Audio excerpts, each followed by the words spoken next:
How do we hear? How do we see? What makes up the air we breathe? How does a plane fly over the sea?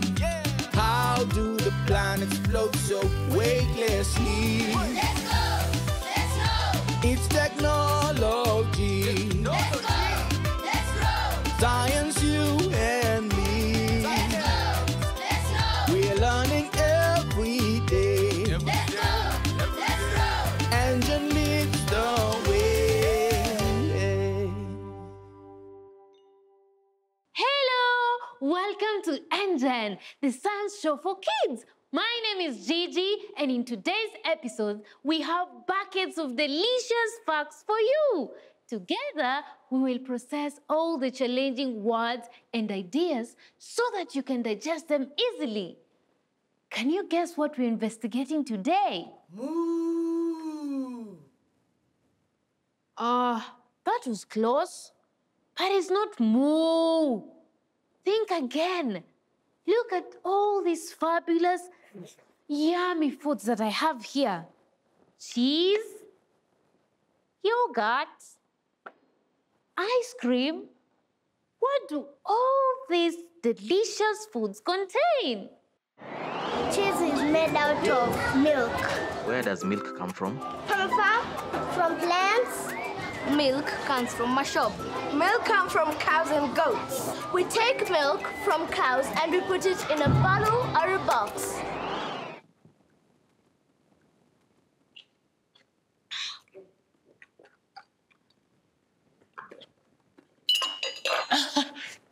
Oh, I'm sorry. This yogurt looks so delicious, I couldn't resist it. Okay, so cheese, yogurt, ice cream, all come from... Milk! Hey, I wasn't talking to you. But yeah, that's right. And milk comes from cows. But most people don't have their own cows. So where do we actually get these milk-based products? A dairy! Hey, I was talking to the kids. Why do you keep interrupting the show?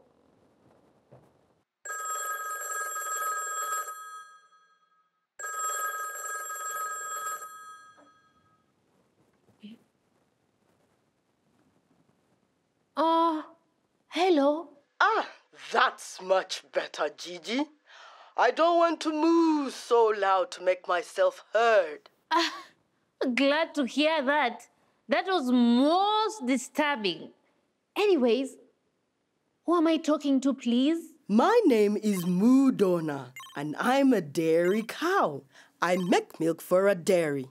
A dairy!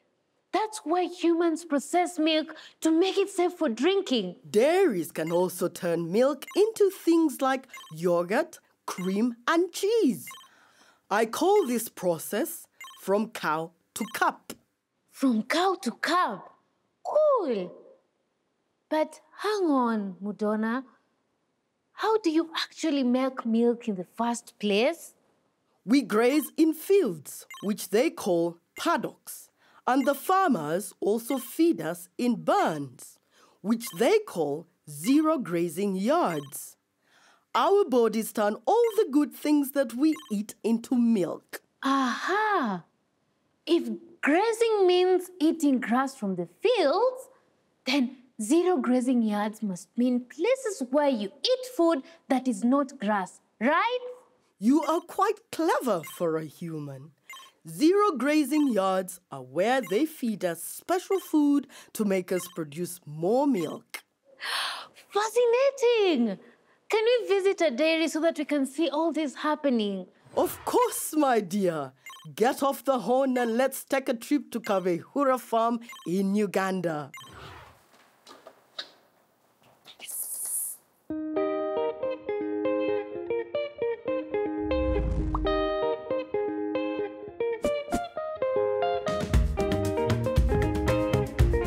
Whoa, look at all these cows, Pansy. Yeah, But why are they these holding places? Let's ask that guy. Hi. Hi, how are you? We're fine. Good. I'm Pansy. And I'm Amber. I'm Isaac. And we're here to get some milk. But why are all these cows in these holding places? These cows are here in this zero grazing yard for better management. We feed them better, we look after them in a special way. But what is zero grazing? Zero grazing is a system of grazing where we keep animals in one area so that we increase the yields, we get more milk from them. Two, there is better land use. We get more results from a small piece of area. Yes. Then there's an advantage of disease control. They don't fall sick quite often like the animals which roam around in paddocks. Then we have an advantage of manure. We get a lot of manure from the cows, which we use in our gardens. The biggest benefit is increased production. We get more milk from these cows because, one, we give them a better feed, better rations. Those rations were taught to us by Farmer to Farmer program, which is sponsored by Catholic Relief Services. Because of that, instead of getting like 10 liters of milk, some of these cows give us 30 liters. That's a lot. Oh, wow. So this is the paddock grazing system. This is where cows just come in this huge field and eat whatever they want. I like this system because the cows are free and it's fun. They can move anytime they want. Yeah, true, they can move, but they are restricted by the fence. So the quantity of milk from these cows is not as good as the quantity of milk from the zero grazing cows? The zero grazing cows produce much more. Why? Because they are given special feeds. Yes, right. So the cows in the zero grazing system, they don't get out at all? No, they get out. They get out like many times a day. They get out to take water. They get out for sunbathing. In fact, as we speak now, they should be taking their water. The balanced feed makes them thirsty. You see, they are big. These are big cows. They weigh about 600, 500 kilos. So the bigger the cow, the more the water to make its system work properly, just like you.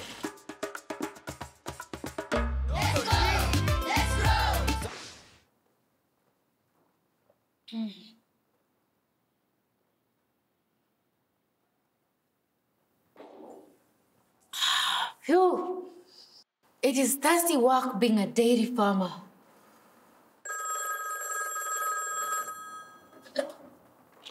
Hello, is this Moodonna? Hey, Jiji. So now you know where milk comes from. Not quite. I have seen the dairy. I have seen where the cows eat, live, and drink. I have seen them sunbathing in paddocks. But I still don't know how all that grass turns into this white liquid that tastes so good. It's quite simple, actually. First, I use the 4 compartments in my stomach to break down the grass and release all the nutrients inside it. You have 4 compartments in your stomach. Let me guess. You need all that stomach power because grass is so hard to digest. And nutrients are all the good stuff in grass like vitamins, proteins, and minerals, yeah? Yes! The nutrients from the grass travel through my bloodstream to my udders. And there they are mixed with all the water that I drink to create milk. And what on other udders? Udders are these teats that baby cows suck the milk out of. Oh, it's very kind of you dairy cows to share your milk with us humans. But I'm still not sure I have understood how milk is actually made. With all the 4 compartments in your stomach and everything, can you try explaining it in another way? Lady Moodonna, my milk tastes so good. Wonder how I turn all this grass to food. First of all, I have to chew the grass for my lunch, breaking down the fibers so it's easy to digest. It slides into the rumen, my curvaceous paunch. All the grass is stored here and starts to ferment. Then it goes into the reticulum. This part that's shaped just like a honeycomb. I cough up lumps of cud and I re-chew them and pop just like a bomb. The water's removed from the cud in the omosome and flows around my body in my bloodstream. Then I digest all the rest in the abomosome. And finally, here comes the milk for your ice cream. The nutrients from the grass are flowing to my udders where they mix and blend. The dairy farmers, they pull and they squeeze them, and milk comes out the end. My stomach's like a factory making milk for you. Or did you think that all I knew was how to moo?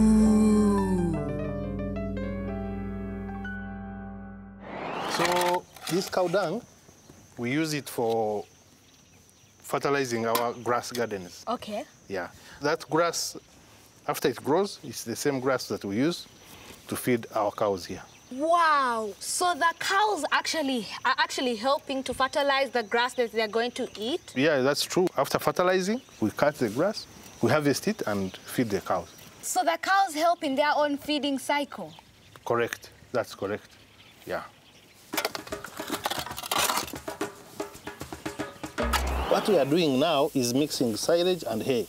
Silage is fermented grass, hay is dry grass. So we mix the two to entice the cows to eat it. It's just like you mix sugar in your tea at any one time, because sugar makes the tea sweeter. Yeah. So in the same way, silage makes the hay sweeter, because silage has molasses. From the fresh grass we've just cut, we bring it here, compact it, and we put molasses. Molasses is a byproduct of sugar. It has a lot of sugar, so that molasses helps it to ferment. Why is it important for it to ferment? It's important for it to ferment because, one, it will take longer. It will last longer than fresh grass. So that we use it during the dry seasons or periods where we have scarcity of feed. Then secondly, after fermenting, it's easier for the cows to digest.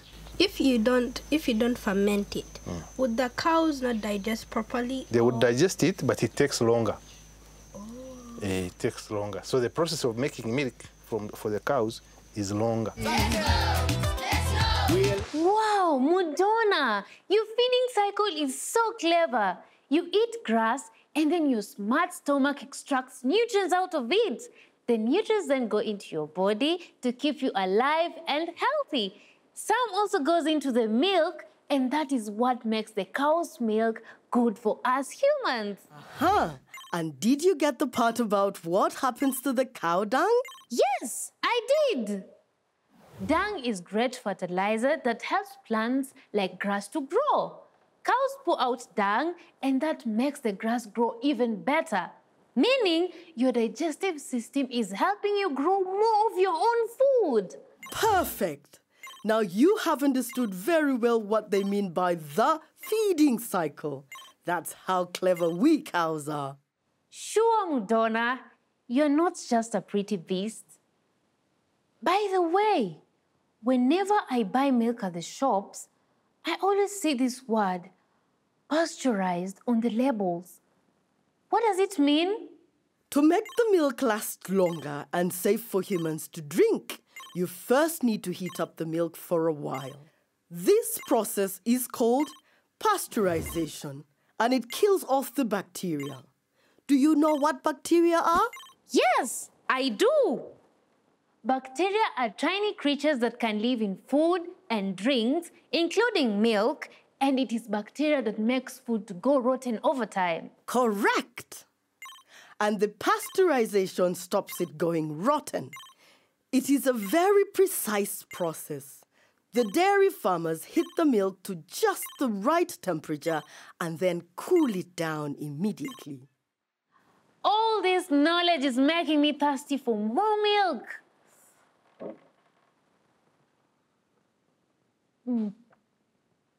Everything in moderation, my dear.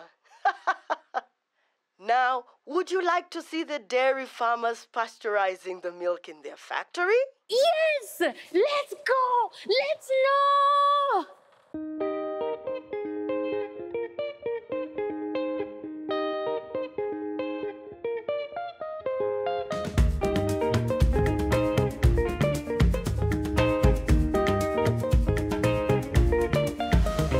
Wow, all this milk from one cow? Yes. Remember, in the morning, we fed them on a special meal under the zero grazing, in the zero grazing yard. So from there, we get much more milk than the usual because they stay in one place, they preserve their energies and convert it into milk. You understand? Yes. So that is why we are getting much more milk than the paddock system. So why is it important for them to be fed while they are milking them? There are two reasons why we feed them. One is to calm them down. What do you mean calm them down? We want them to concentrate on the feeding and forget and release more milk. Secondly, it is also like supplementary feeding. Do you milk them once in a while? We milk twice a day, in the morning at 5 a.m. and in the evening at 3 in the afternoon. Every day in a week? Twice daily, 7 days a week. But if one cow gives us all that milk, and you have very many cows, you can't consume all that milk in one day.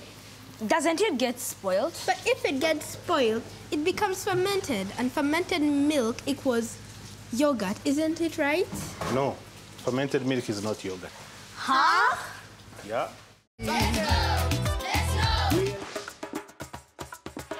Okay, welcome girls to the yogurt processing point.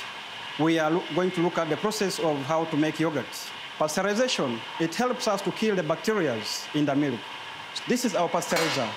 We are putting our milk. You cannot pass beyond 90 degrees. Okay. After reaching 90 degrees, you cool the milk. You cool from 90 to 40 degrees. That's when you add your culture. That good bacteria, when you have taken into your stomach, it boosts the guts, okay? Oh, so that's why they call it yogurt, Yes, because it's good for your gut. That's... Yogurt. That girl is a genius. That was utterly hilarious. Now, before we go back to the farm, I would like to know more about the science of yogurt making. Of course. You remember what we said earlier about using pasteurization to get rid of bacteria? Well, not all bacteria are bad. To make yogurt, we actually need to use a different type of bacteria culture. Aha! That's why the dairy farmer talked about adding culture, which is good bacteria, to the pasteurized milk. Pasteurization helps to remove a type of bacteria culture that makes milk rotten. And then the farmer adds another type of bacteria culture that turns milk into yogurt. And do you know exactly how this helpful bacteria culture works?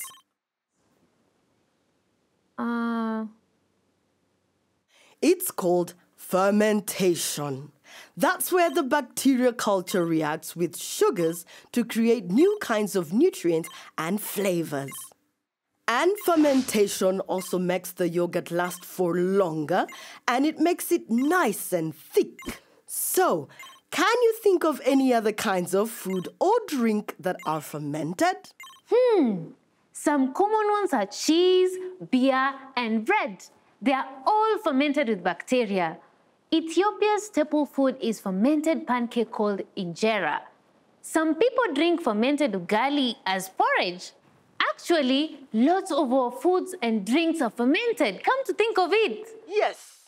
That's because fermentation stops food from rotting quickly, so it can be transported from farms to shops and keep on shelves for much longer.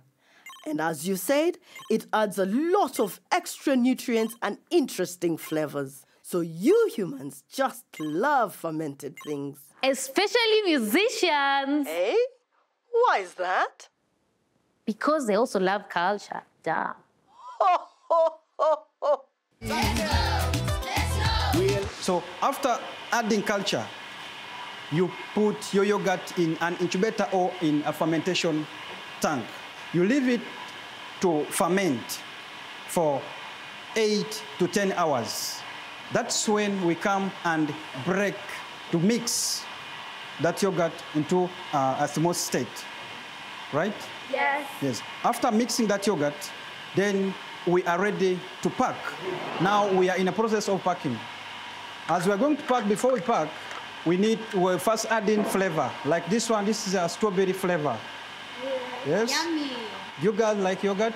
Yes. But let's pack a lot because you know yogurt is healthy for our gut. Yeah.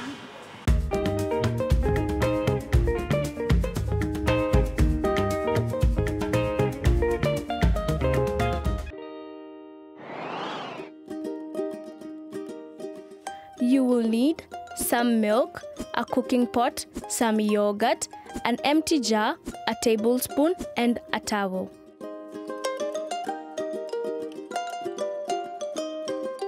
Put the milk in the cooking pot and let it boil.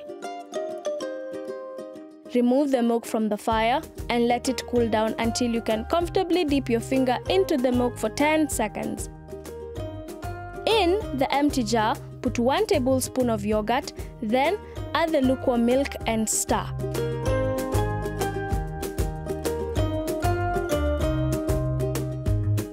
Warm some water in the cooking pan, then dip the jar of milk in the water and cover it with a towel. Let it rest for 8 hours.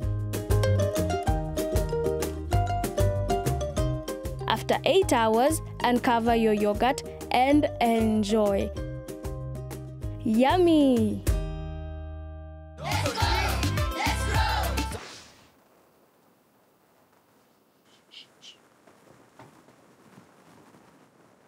Moodonna is taking a little rest. Did you know that some dairy farmers encourage their cows to sleep for as much as 14 hours a day? They want them to put all their energy into making milk, I guess. What's it? Sorry, I was just expelling some methane gas. Better out than in. Welcome to the studio, Moodonna. You're not going to do any more belching here, are you? Actually, I might. Over 3 days, I can belch a kilogram of methane gas. Whoa, that's a lot. Isn't all that methane bad for the environment? I heard it contributes to climate change. Yes, I'm afraid methane is bad for the environment. It's not as harmful as the gases produced by cars and factories and other human activity. But it doesn't help. It would be good to reduce the amount of methane we produce. But it doesn't mean we have to close down all the dairy farms. It's okay. That's a relief because we need you cows for milk, cheese, and yogurt. And don't forget the ice cream. How could I forget ice cream? In Moodonna. Moo? I'll never forget you either. You've really helped me understand the science behind milk and dairies, the way your stomach works with its 4 compartments, the feeding cycle, Calcium, pasteurization, fermentation. and even belching. It's been so amazing getting to know you, Moodonna. Oh, stop. I'm going to cry. You're making me all emotional. Bye, everyone. Bye. Lady Moodonna, my milk tastes so good. Wonder how I turn all this grass to food. First of all, I have to chew the grass for my lunch, breaking down the fibers so it's easy to digest. The nutrients from the grass are flowing to my udders where they mix and blend. The dairy farmers, they pull and they squeeze them, and milk comes out the end. My stomach's like a factory making milk for you. Or did you think that all I knew was how to moo?